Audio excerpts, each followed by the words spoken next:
Next up, kita akan mendesain musuh. Oke, berikutnya kita akan mendesain musuh atau biasa disebut dengan mob ya. Nah, ketika mendengar kata desain mungkin yang teman-teman pikirkan adalah kita membuat gambar atau sculpting sebuah 3D ya, tapi di sini bukan desain seperti itu.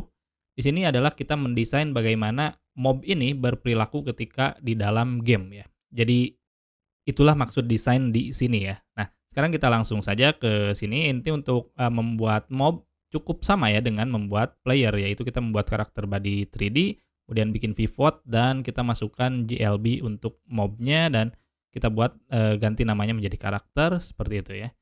Kemudian kita tambah collision dan lain-lainnya. Oke, so kita langsung saja ke praktiknya. Nah, di sini kita akan membuat scene baru ke plus tentunya kita klik ya. Kemudian kita akan tambahkan scene ya di sini.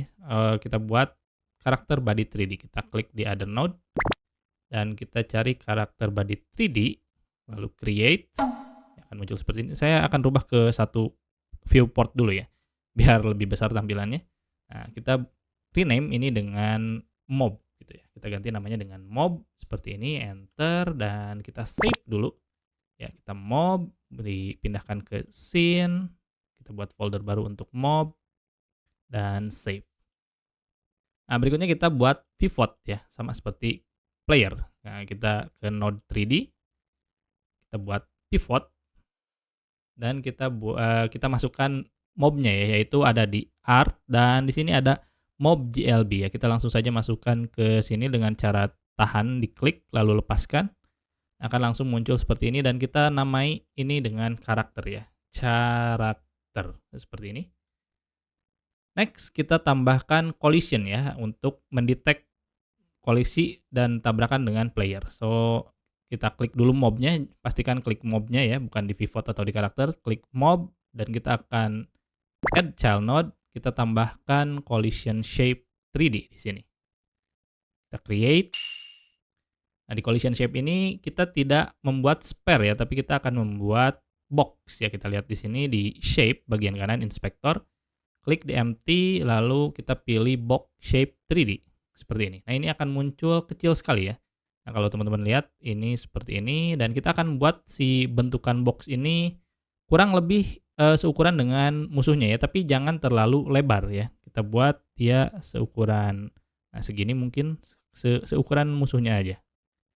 Dan ya untuk kiri kanannya ya kita rubah ke sekitar sekian. Oh ya, ketika kita mau sama seperti ini ya, kalau satu-satu tentunya kan ini kadang kita nggak presisi ya kalau kita tarik satu-satu, kanan, kiri ya. Yang mungkin kanan dan kiri ini akan beda. Nah, untuk membuat ini sama kita bisa tekan Alt ya, tekan Alt dan tarik ya. Ini bakal barengan ya. Untuk untuk lebarnya.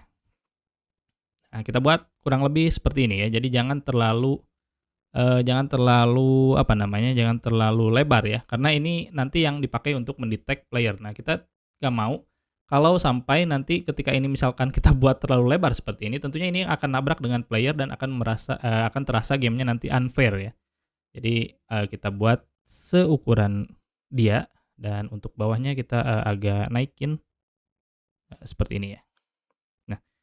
Seperti itu untuk playernya ya dan collisionnya. Ini belakangnya mungkin akan saya kurangin lagi. Oke. Ya, kurang lebih segini ya, kurang lebih segini. Tidak harus presisi ya, pokoknya kurang lebih segini. Nanti kita tinggal atur-atur lagi kalau merasa gamenya kurang fair, teman-teman bisa ya setting lagi ininya, si collisionnya ya. Seperti itu. Oke, berikutnya kita akan removing monster off screen atau kita bakal remove itu menyingkirkan mob dari screen ya. Buat apa? Ya tentunya buat memory management ya, biar game kita nggak makin berat meskipun si musuhnya udah keluar screen ya. Nah, di sini kita akan menggunakan visible on screen notifier 3D ya. Di sini ya kita akan pilih mob dan pilih visible on screen notifier 3D. So, kita ke editor lagi.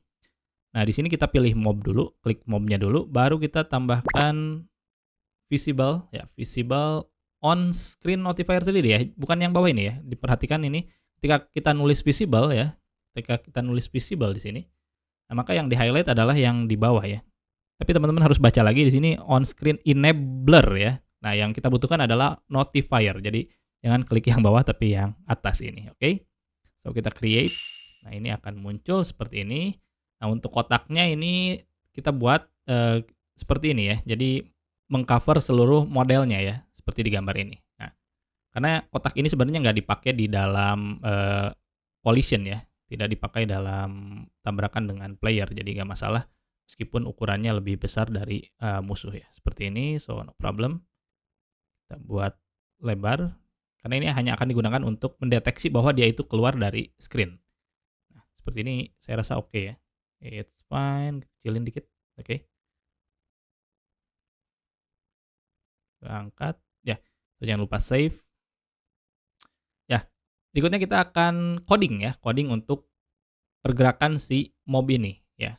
Nah, untuk coding tentunya kita akan lakukan lagi seperti yang dilakukan di player ya. Pertama kita akan masukkan minimum speed dan max speed. Tapi sebelum kita masukkan kode tentunya kita harus attach script dulu. So, kita pilih mobnya. Di sini kita klik attach script dan kita langsung create ya. Di sini pastikan empty ya. Create. Seperti ini kita akan membuat dua variabel di sini yaitu min speed dan max speed. So, kita buat dulu export var min speed berapa di sini? 10 ya. 10 dan export var max speed 10 dan 18. Ini sebenarnya boleh kita mau speed doang juga ya, tapi biar lebih dinamis atau lebih bervariasi musuhnya kita akan gunakan min speed dan max speed. Jadi ketika musuhnya masuk ke screen, kita pengen dia secara random antara angka min speed dan max speed ya. Next, ya kita akan menggunakan physics process, move and slide doang ya. Kenapa? Karena nanti untuk pergerakannya kita di initialize ya di sini. So, ya kita buat function physics process ya, PHY lalu tab.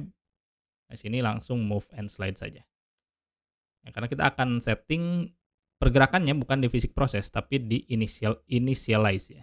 So, kita buat function initialize. Ini tidak ada di bawaan, jadi ini sebenarnya function yang kita buat ya. Initialize. Lalu kita akan pass beberapa argumen, yaitu yang pertama adalah start position dan player position ya. Yang pertama adalah start position dan player position. Ya, yang nanti argumen ini akan saya jelaskan ya. Ini untuk sekarang mungkin belum bisa dijelaskan, kita lihat ke bawah dulu. Nah, pertama-tama kita akan gunakan metode look at from position ya, yang akan kita gunakan argumennya yaitu start position, player position, dan vector tree up. Ya, di sini sebenarnya udah dijelasin, tapi mungkin akan saya jelaskan lagi. Ya, kita tulis dulu look at from position. Kita akan pas untuk position awalnya ya, position awal si mob kita di mana. Kita akan masukkan start position untuk position awalnya. Kemudian targetnya kemana? Nah, kita pengen targetin dia itu pasti lari ke player ya. Kita pengen ketika game start, si mob ini ngejar ke kita gitu ya.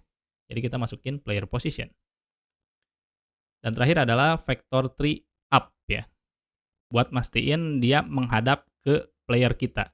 So, vector tree dot ya, karena up ini dia vektor Y1 ya. Sebenarnya vektor 3 dengan Y sama dengan 1.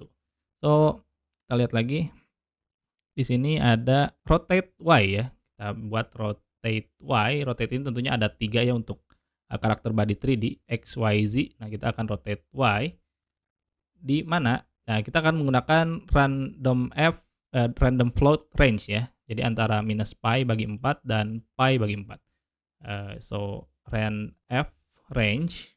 Nah, ketika kita mau merandomize sesuatu kita pakai rand f range ya, atau rand i terserah ya. Mungkin untuk float kita pakai f, kalau integer kita pakai i. Antara tadi minus pi dibagi 4 from to ya. Jadi dari minus pi dibagi 4 dan ke pi dibagi 4. Nah, ini buat apa? Biar dia merotasikan sebanyak 45 derajat ya. Pi bagi 4 ini 45 derajat. Jadi untuk pi sendiri, ini teman-teman mungkin ada yang belum tahu tentang Pi ya, akan saya tunjukkan. Ya, jadi Pi ini seperti ini ya, I'm not sure, saya juga bukan ahli matematika, tapi, yang saya tahu untuk menggunakan Pi di Godot Engine ini, itu untuk menghitung diameter ya. Jadi ketika Pi itu adalah full circle ya, yaitu 180 derajat. Nah, ketika kita bagi 2 tentunya itu akan menjadi 90 derajat, dan yang kita lakukan di sini adalah membagi 4 ya, yang berarti 45 derajat ya. Jadi bagi 2 kemudian dibagi lagi, itu menjadi 45 derajat. Nah, kita pengen rotasikan si mobnya sebanyak 45 derajat ketika si game dimulai. Jadi dia nggak langsung nabrak player ya, tapi sedikit ya antara pi antara minus 45 sama plus 45 ya. Nggak plus 45 sih, 45 ya. Jadi range antara minus 45 sampai 45, yang berarti di sini bukan berarti dapat 45, mungkin nanti hasilnya akan menjadi 43 ya, atau 15 ya. Intinya di antara minus 45 sampai 45 derajat. Seperti itu. Oke, berikutnya akan kita buat sebuah variabel random speed ya. Nah, kita buat variabel untuk speed-nya. Kita buat random speed. Random speed ini kita akan, ya kalau tadi kita pakai random f, sekarang kita pakai random integer ya. Jadi kita pakai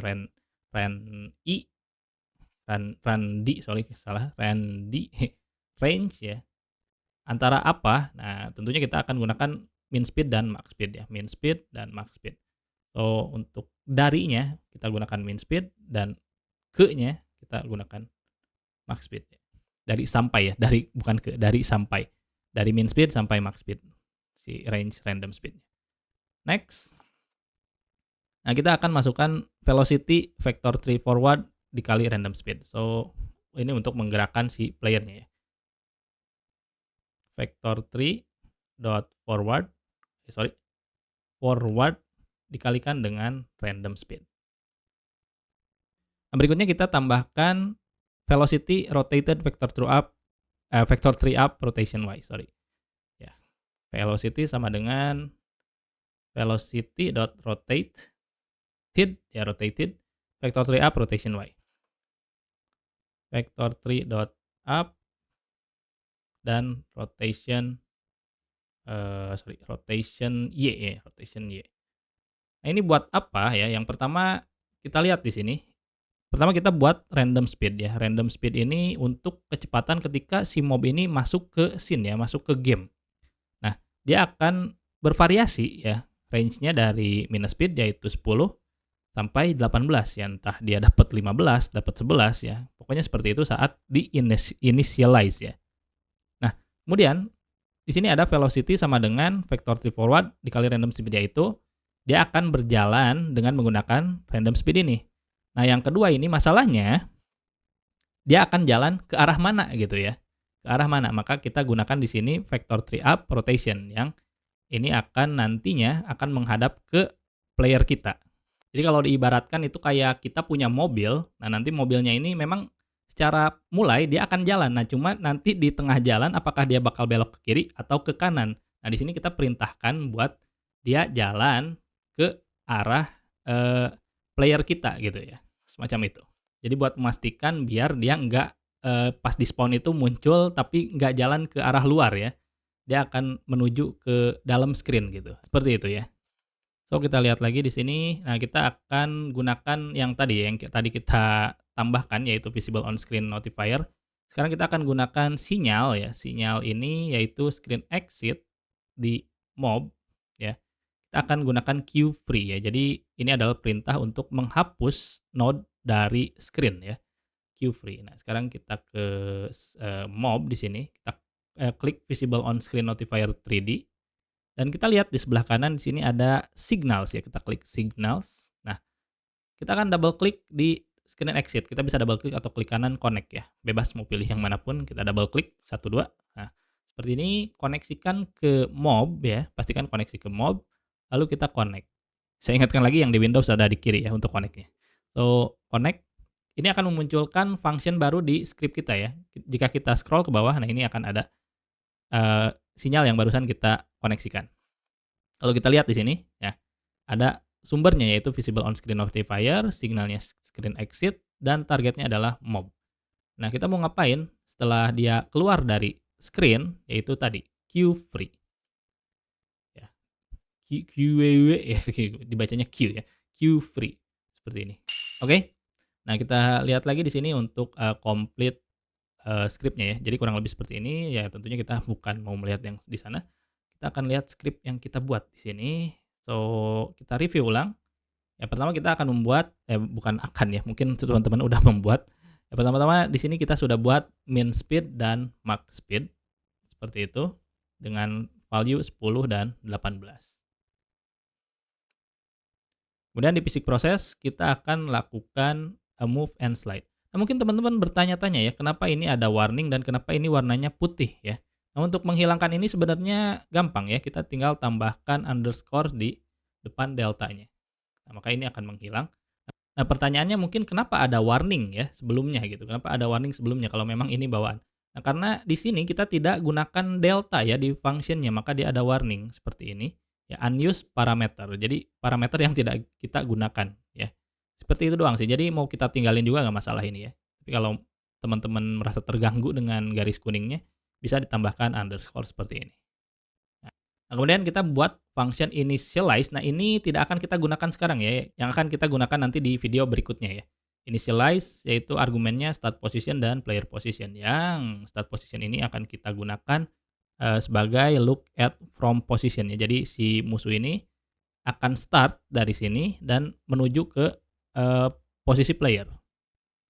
Kemudian untuk vector tree up-nya dia memastikan biar si eh, kepalanya itu di atas ya. Jadi ketika nggak di vector tree up, itu mungkin saja seperti ini ya. Mungkin saja, si mob ini memang menghadap ke kita, tapi bisa jadi, kalau saya rubah misalkan transformnya mungkin sorry. Nah, bisa jadi dia ngadepnya seperti ini ya. Jadi, ya itu makanya kita gunakan vector tree up ya.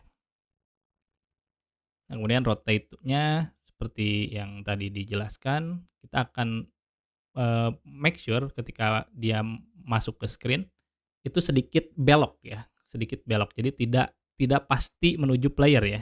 Maksudnya tidak pasti menuju player biar ketika gamenya mulai, tidak semua mob kita menuju ke player, tapi dia akan jalan ke arah player, agak belok sedikit. Nanti kita lihat di prakteknya ya. Kemudian kita randomize, membuat random speed dengan randomize min speed dan max speed yang ini random speed ini akan kita gunakan sebagai jalannya ya, yaitu velocity vector 3 forward dikalikan dengan random speed yang kita buat. Dan terakhir adalah memastikan rotasi si mobnya seperti itu. Pastikan save dengan Ctrl S dan di video berikutnya kita akan mencoba untuk spawn atau memunculkan mob.